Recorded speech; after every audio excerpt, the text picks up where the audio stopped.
मुझे अब कुछ नहीं होता, किसी के बात करने से, किसी के ना बुलाने से, किसी के दूर होने से, किसी के लौट आने से,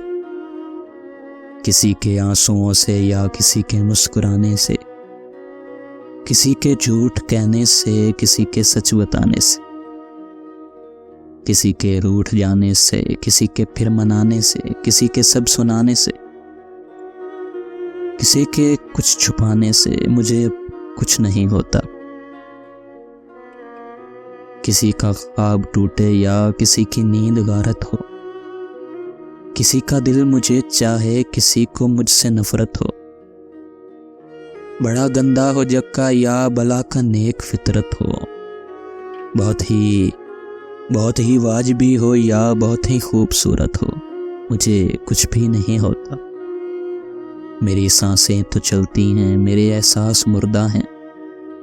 मैं अपने आप से बाहर, किसी को कुछ नहीं लगता। किसी की आंख बरसे या किसी के दिल के टुकड़े, किसी की सोच क्यों सोचो, मैं इतना खुद गर्ज हूं कि मुझे अब कुछ नहीं होता।